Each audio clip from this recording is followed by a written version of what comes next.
this Thanksgiving Day. Thanksgiving. Colonialists, Native Americans. The alleged lie of history.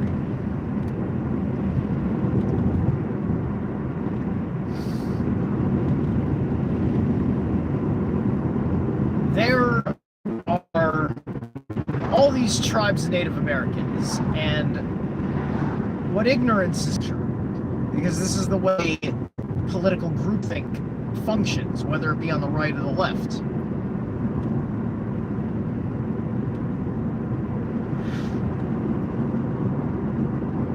So, Thanksgiving is true from the narrow viewpoint of those who participated in the particular events of the particular colony in which the lore of this first supper, there was a Last Supper, and this is like Thanksgiving is like America's first supper, right? That's what Thanksgiving is. It's the first time America got to really sit down and have dinner in the winter. Didn't happen before that.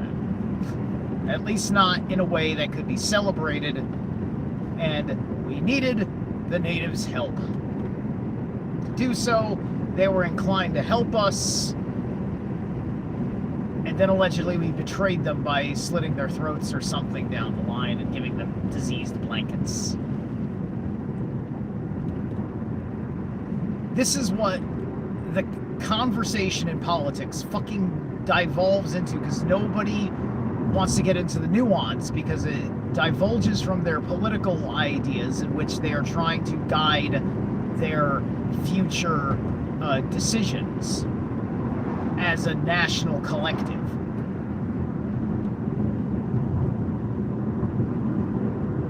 And yet, every time in their world, Native Americans are brought up in the present text,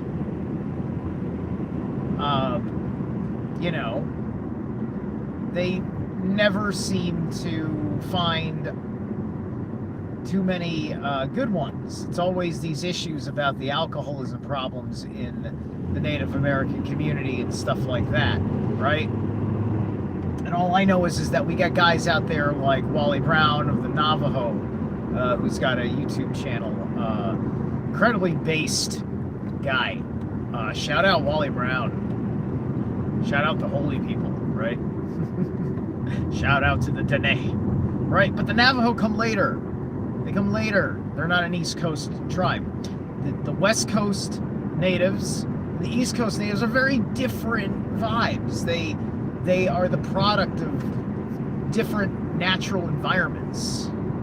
They aren't the same. One knows things in more of a mountainous, arid context of the natural world. The other knows it in the more forested aspect of the natural world. As Indo-Europeans, we moved into the forested areas first because we loved being around the trees and the fresh water and all that stuff. And so we took all of that first, and therefore we had our most skirmishes with shared forestry. Especially because we were more habitual in using the resources of the land, and the lefties really identify with that. They get their panties up in a bunch when we today do what the Native Americans went to war with the colonialists for. And that wasn't always why they were at war with us. We just think that, like, oh, they're at war. Oh, it's probably because we took their land. It's like, no, we didn't take their land. We took some other Native Americans' land. These guys we're fighting with didn't care about that at all. We're fighting over the fact that this treaty was broken by this tribe over here, and we told this tribe we'd help them out if that treaty ever broke down, right?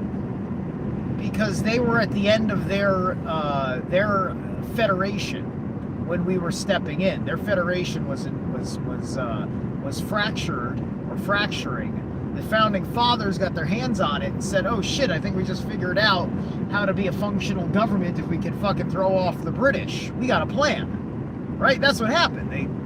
They adopted this and said, you know, let's do this. Let's do this better than they did, because they obviously couldn't handle it.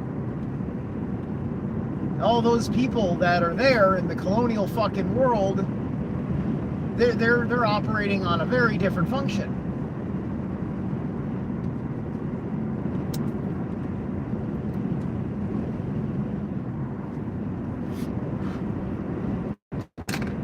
You've got the Brits versus the Dutch versus the Spanish versus the French. There's all sorts of fucking Europeans that were here first. Right? Not everybody got here at the same time from Europe, and it wasn't all under King George.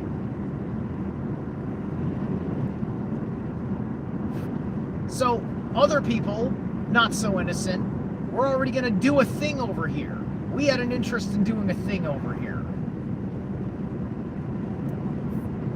It had to be done. It was the only world we knew. And so it was fair that war had to break out under such ignorances. Ignorance is the root of all evil.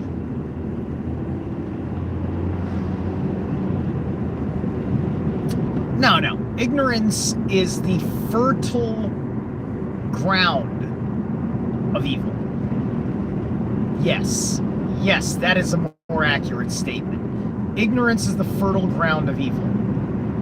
Think of how Loki manipulated Hother. Hother is supposed to be a friend of mankind. He is responsible for this quality of an aspect of the human soul Hother is responsible for, this blind god. And part of the meaning of his blindness is ignorance, right? Not being aware that Loki had given him mistletoe.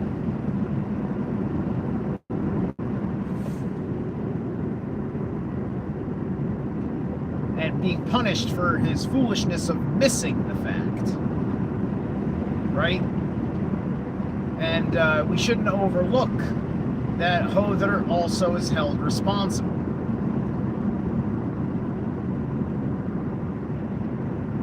Is it right that Hother is held responsible? Is this seen as an aspect of a failing of the gods, because we do accept as part of our system a failing of the gods? You know what? This route may take me into a dead zone. I hope it doesn't. This route may take me to a dead zone. It usually doesn't take me this way. Usually it takes me to the highway direct. But I can imagine there was traffic or something. I don't ask questions. I like this route anyway. But it's not as good with signal. So we'll see how things go for a few minutes here.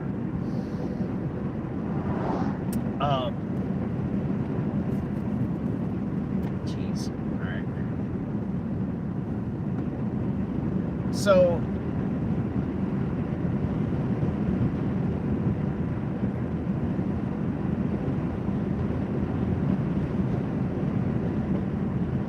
I don't think our ancestors had big problems answering this fucking question when they were just told this story this way, because it was told a little bit different, right? We're telling the story based on a broken chain from oral tradition, right? There's not a hell of a lot of peoples left in the world that they're speaking Old Norse because their parents spoke Old Norse, because their parents spoke Old Norse. We've been doing a lot of reconstruction. All right? And, you know, like, there's a lot of ancient texts that people are into that are having this reconstruction thing going on, right? And an oral tradition thing attached to it. And, you know, this is why there's still room to explore a transcendent meaning of what is written in these Eddas. There's a transcendent meaning. Do you understand? Written language cannot contain it properly. This is something that you figure out as you get into the deeper mythos about writing itself, which requires a knowledge of Egyptian mythology, which I'm still working on myself, which is why I talk this way, because I know better on one thing and have just enough knowledge on the other thing. I'll be getting there. I'll be getting there. It's been a pain in enough of the ass just to figure out stuff about Anubis, aka Anpu, because Anpu is kind of my gateway to Egyptian mythos at this point. And I still have a lot of work to do. It can't just all be about making a pretty altar for him and giving him offerings.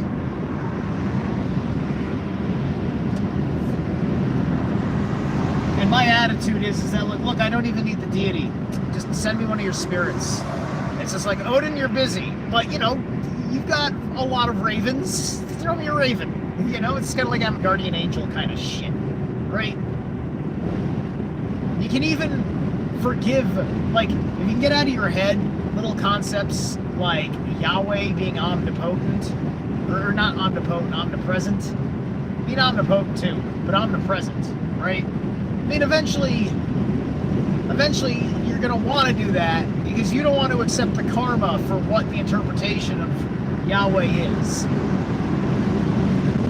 And to continue to reverse engineer all of that idea.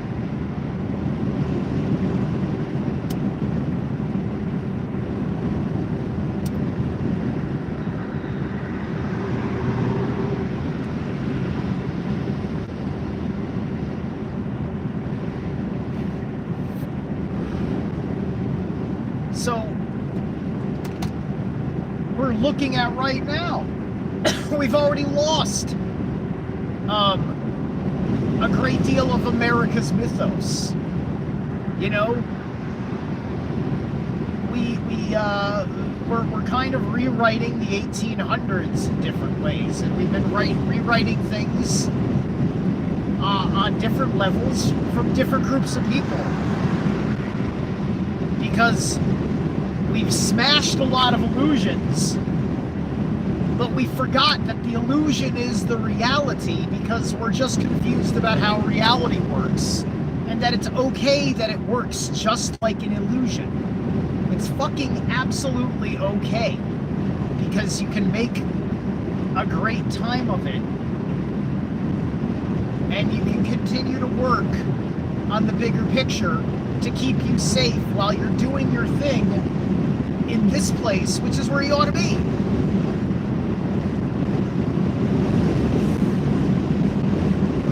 It's all great. It's all groovy.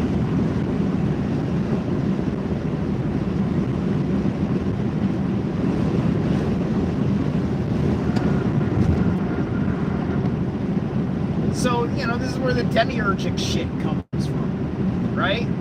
And, you know, things like being nothing but an abject curse about the colonial history of America, the founding principle of how we got here, right?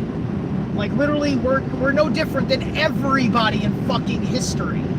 Migrated into a place, knew that people had lived there, were living there, or theoretically, they were just on unused parts of their land. And because they were unused parts of their land, they lost it by natural law. You can't hold land that you can't hold. Not what you can hold on paper and then gives you a legal right to kill. If you fucking surrender your fucking border right then and there, you're actually done. You actually can't fucking kick them out. You let them into your fucking house through a housing fucking scheme by your realtors. That's it, they're in. And it was all needless, and we could have preserved our civilization even on a downswing. But we would rather have altruistically destroyed ourselves for no reason other than guilt over for past decisions that aren't even your fucking fault. And that blood was already spilled since then about that issue, and you think that that blood wasn't good enough. You know, it's like the Civil War argument where we still got to riot about slavery because the Civil War wasn't enough. The sacrifice of thousands of Irishmen that wanted to fucking come to America and just went for it. You know? They certainly didn't sit there and say, shit, you want black people to be free so I can be an American? Fuck you, I hate the blacks. No, the Irishmen were like, okay, great, cool, give me a gun. Where do we do this thing? Alright, that's what they fucking did. They may have protested about it, but at the end of the day, they fucking did it. Auto-drafting. Man. Either that or pay $300 or something like that to not fight in the war, to make a tribute payment. It's like one way or the other, you're not a patriot unless you support this war.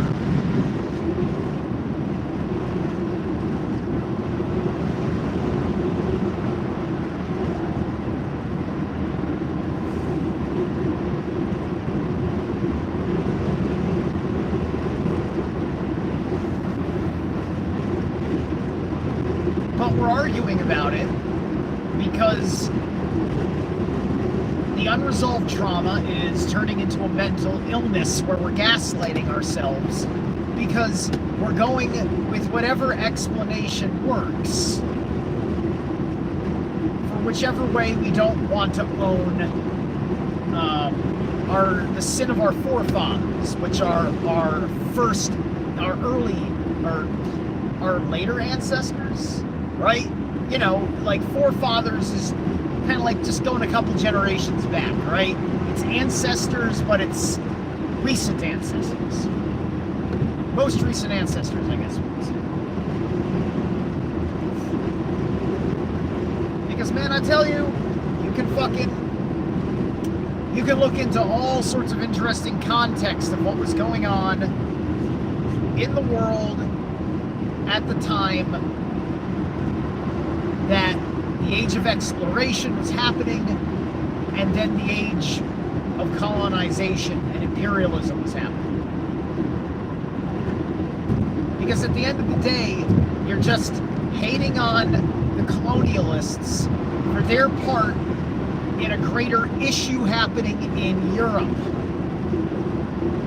And them having to be exploited for those empires to fight for shit that they had no stake in because they were being exploited. They were turned into second-class citizens. Not slaves, but second-class citizens.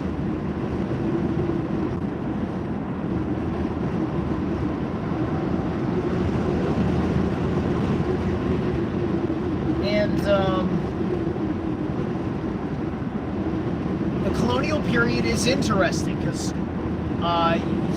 human expansion, migration, and conquest was done differently before. It was not this organized affair as such. It had a lot more to do with the circumstances of war and basic trade.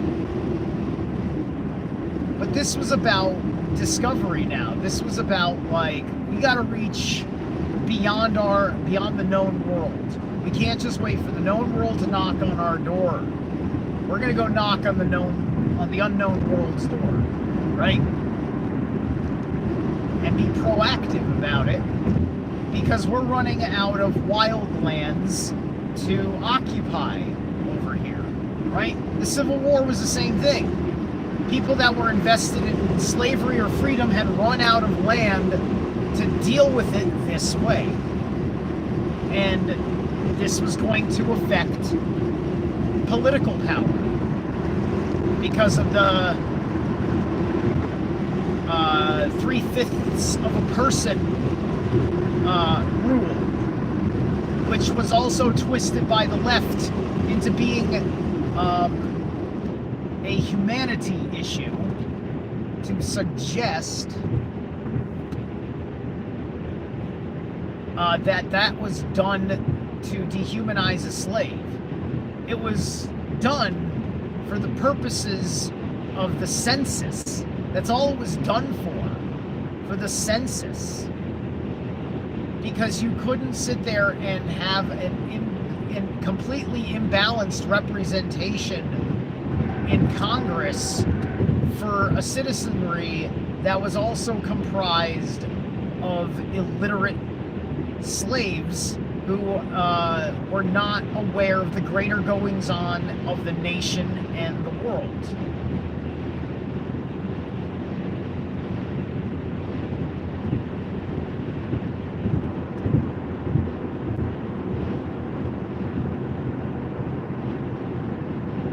The Americas were on their own thing. We don't have a tremendous amount of history of the Americas before the colonies. It was a big struggle to preserve as we were conquering, and their people were going through their own dark ages. You know, the heart sacrifice on the fucking pyramid thing, that was a later tradition that got established and was done for many a year with the whole heart thing. That's not where it started. That's certainly like not the reason for it going and its goings on. It's way more complicated than that. It always is.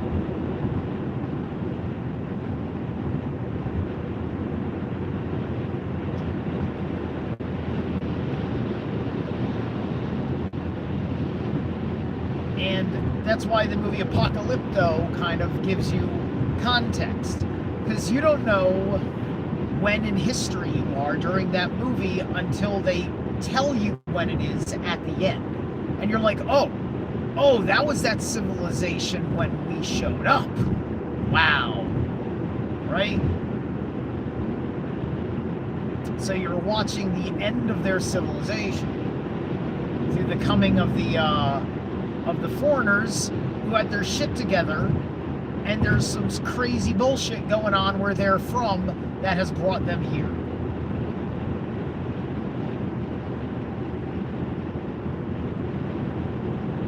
And this always seems to happen, but you know what? Guess what? Everybody's got a right to try and survive and such. And unfortunately, people can choose violent paths, because other people are going to be very stubborn about other particular things they don't want to budge on. There are hills I'm willing to stand on until someone kills me if threatened, right? Because I'm trying to grow on that hill. I'm trying to live on that hill. It's my hill. I've established it. I've had it here for a while. You know, if I gotta move, then why don't we all just migrate around? Could you tell someone else to move so I got somewhere to go? So you can have what I have, but it won't matter to me because I will have something else? No, you're not going to do that. I have to do that? I have to go and coerce someone to fucking move so I can live and be... This is why war happens, because that just doesn't fucking happen. Maybe it's supposed to happen. Maybe it should happen. Right? I mean, it definitely has to be a deal that's appealing to the person moving. Nobody wants to live in a fucking micro apartment in fucking China. That's just where you go when nobody gives a fuck about your value.